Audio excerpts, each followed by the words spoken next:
Hi, Royal Ones. This is Miss Gigi coming at you again with another juicy episode. Let's get straight into it. Let's talk about the seven deadly sins, or should I say, seven evil thoughts, because this is corrupts good morals, which is the flesh, meaning that it started out as a thought before it became an action. The first deadly sin we want to address is pride, which is excessive desire for your own self to be better. Like you thinking you're better than others. You're preoccupied with yourself. You preoccupied with your own importance, and your achievements and your status and your possessions. It's all about me, myself, and I. Arrogance, pure arrogance. You feeling like you are God. Not actually. People that are prideful, they actually do not acknowledge God in their achievements. They feel like, I did this, God ain't do this. That's pride talking. This is your attempt to be God. That's why they say pride goes before the fall. This is Proverbs 16-18. Pride goes before destruction. Absolutely. Absolutely. Because you have the desire to be more important than others. And when you're prideful, you fail to acknowledge the good work of other people. This is also known as vanity. Because you want to be seen as more attractive than others. You want to seem more knowledgeable than others. You want to seem to believe you are better than others. You excessively admire yourself. And this person generally is very rude and self-absorbed. Yeah. And especially in positions of power, which dictates making decisions that affect the lives of other people. People like this, they're often prideful. And they perceive the ability or advantage that you think you have over somebody. So it's like the perceived ability. Oh, I have advantage over her. I have advantage over him. And so, that's why people get vain, very prideful. And you're obsessed with your own personal success. Are you guilty of this, Royal Ones? It's very embarrassing when you fall. I'm telling you. So self-absorbed. Number 2, greed. It's an intense desire for money, power, and fame. A wish to acquire more of something, wealth or possessions. More than what one already needs or deserves. Without ever reaching satisfaction. You're never happy. Ecclesiastes 5:10-11 says, whoever loves money never has enough. Whoever loves wealth is never satisfied with his income. As goods increase, so does those who consume them. And what benefit are them to the owner except to feast his eyes on them? So it's better to look at than to obtain. That's all it is. People that are greedy, they hoard wealth. They overspend. They have the spirit of entitlement and comparison, because they're always comparing what they buy to what somebody else bought and say, oh, that might be better than mine. Well, if they bought it, I want it. You already have a closet full of everything that you need in some of the things you want. This makes celebrities and rappers and people in the music industry sacrifice for fame. Point of correction, they sacrifice for greed. They sacrifice this fame, this fortune, their whole family. They sacrifice their children. They sacrifice their mothers and their fathers. They sacrifice everybody, anybody to get what they want. That's greed. Everybody wants something they do not have. That is pure greed. Are you guilty of greed? Lust.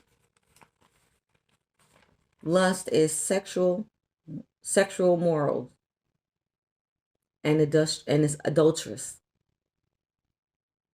It's looking at a married man or a married woman with lustful intent, or looking at an unmarried man or unmarried woman with lustful intent. It's longing for things that are forbidden. They take the body and discard the soul. That's lust.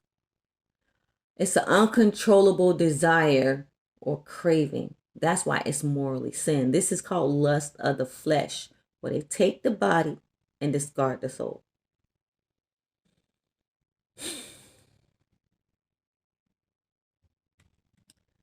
Sexual addictions such as, watching porn, naked, looking at naked pictures, any type of pornography, is lust of the eyes. It's unrestrained sexual craving for the body.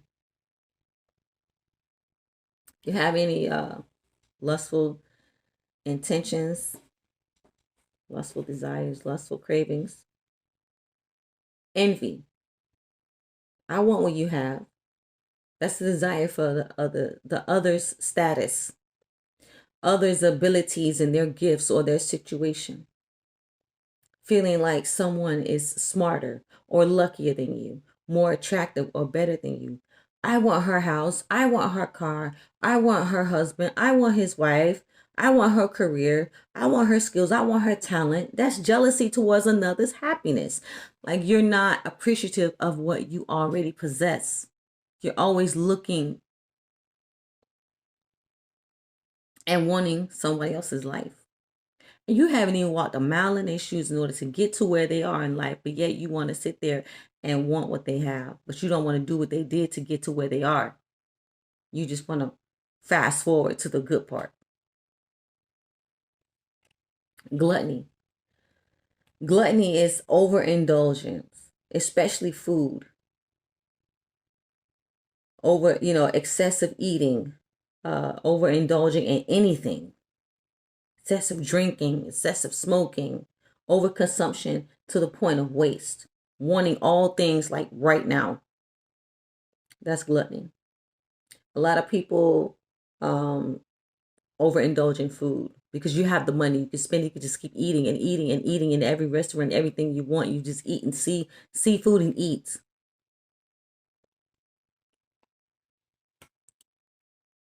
Slothful is laziness. That's lack of effort.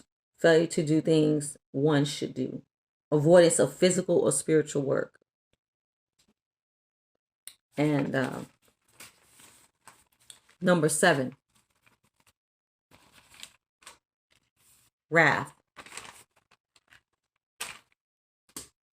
Wrath is uncontrolled feelings of hatred and anger. Wrath is violent anger, rage, wishing to seek vengeance. When you have feelings like this, you have to pray and ask the Lord to remove those negative thoughts from your mind, which will stir up contention and strife, which is not safe for anybody. Later on, harboring all these evil, God killed the man in the Bible based on his thoughts. His thoughts were so evil and so perverse, God just took him right out. You're better off dead.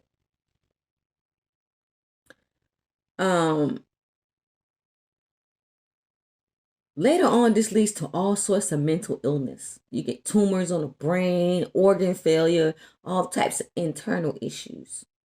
And cardiovascular health declines, heart attacks and strokes, like blood clots. Because you have impure thoughts, you have impure motives, and all that hatred and anger cannot reside in a body that's not at ease.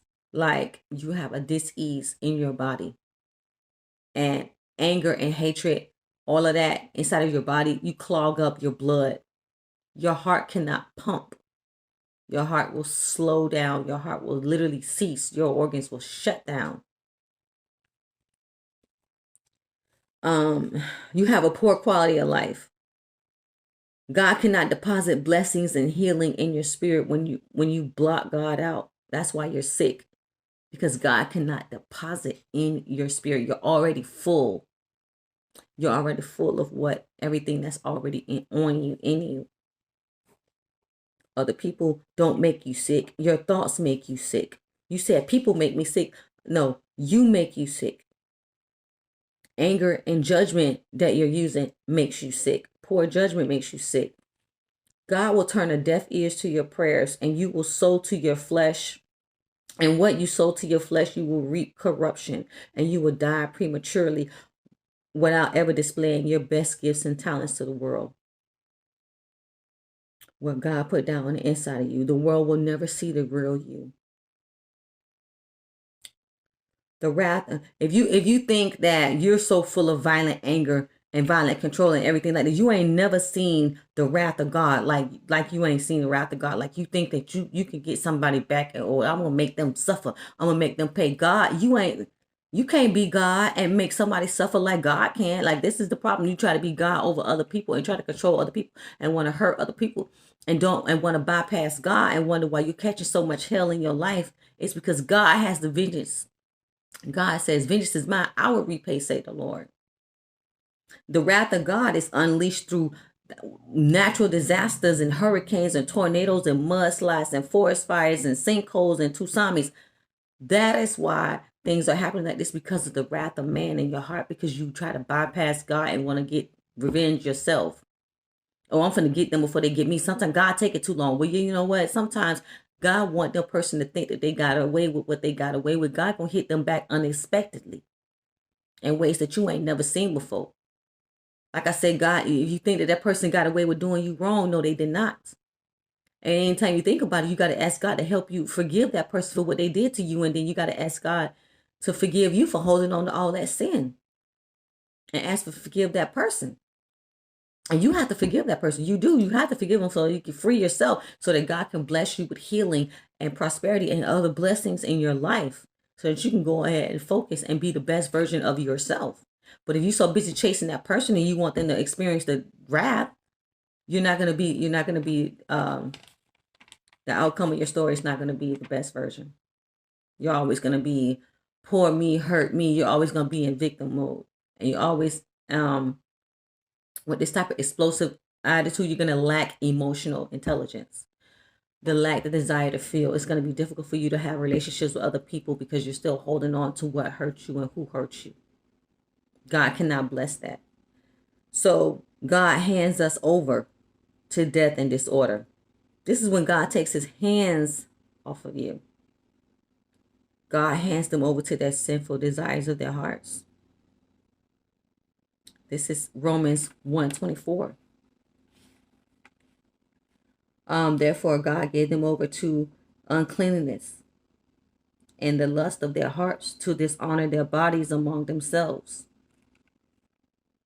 Okay, God hands you over to your shameful lust.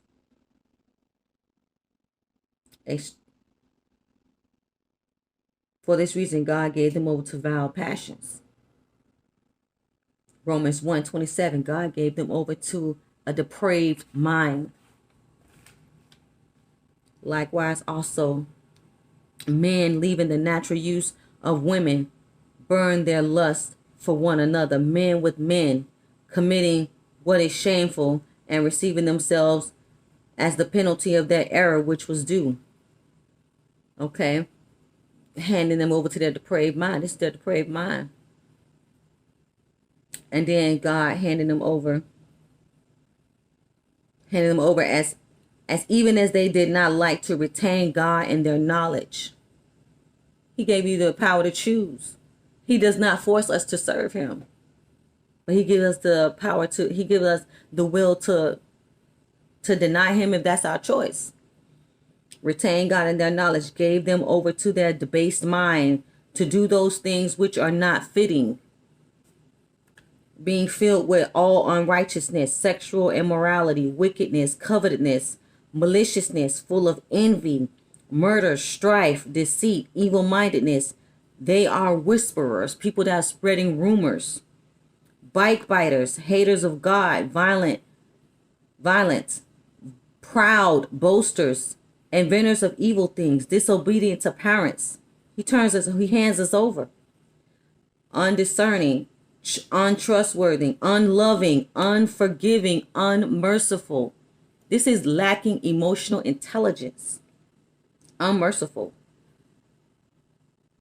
Who, knowing the righteousness and judgments of God, that those things that those who practice such things are worthy of death. Not only do the same, but also approve of those who practice them. So you're better off dead. God said, I turn you over to yourself. I hand you over. And that day my anger will burn hot with them and forsake them. I will hide my face from them, and they will be destroyed. Many disasters and calamities will come upon them. This is God's anger. This is God's wrath. Like, you want to be, this is the wrath of God. By handing humans over to logical consequences of their decisions. Now, if you chose ruin and death, that is what you're going to get. These are the 7 deadly sins that corrupts your flesh, your morals. Now, if there are 7 deadly sins, there are also 7 virtues. Okay. What is the opposite of pride? You're filled with pride. Humility. Humility. Humility is humbling yourself.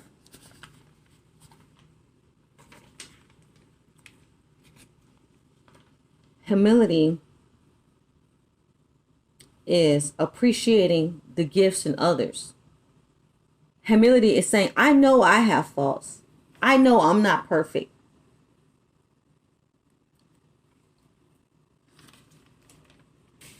Humility is not needing to control others. Not thinking that you're better than other people, but you putting others before yourself. Humility is knowing the power, is knowing your power, but not exerting it over others. Humility is accepting what God has done for you. Humility is, I don't think too much of myself, or I don't think too little of myself. I know what I bring to the table. I know my gifts, skills, and talents. I know I am confident in my abilities. I have a good understanding of me. I don't brag on myself. I don't brag on my accomplishments. And I acknowledge who God is. I acknowledge the true power of the living God I serve. Now that's humility. Envy. The opposite of envy is kindness. Showing gratitude. Being thankful and appreciate what you have been given from the Lord. Instead of looking at other people and comparing yourself and comparing what you have and say, I want that. Appreciating what you already have. Showing gratitude. Wrath. Showing patience. Being slow to anger. Enduring your difficult circumstances. And don't respond when provoked. That's being slow to anger. Greed. Greed, the opposite of greed is charity. You're going to need to give some of what all these gifts that you have. Everything that you have, you're going to have to give some of that away. Help someone out that needs you. Show kindness. Do favors for people. That's the opposite of greed, is charity. Gluttony. Self-control, moderation. Restrain from excessive spending and luxury and splurging and impulsive eating. Gluttony is temperance, having a healthy diet. Lust. The opposite of lust is chastisement. Refrain from sexual activity, celibacy, or abstinence.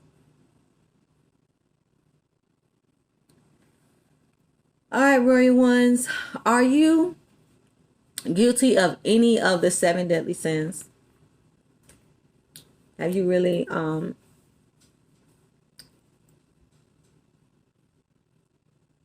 thought about it and said, you know what? I'm guilty of that. I'm guilty.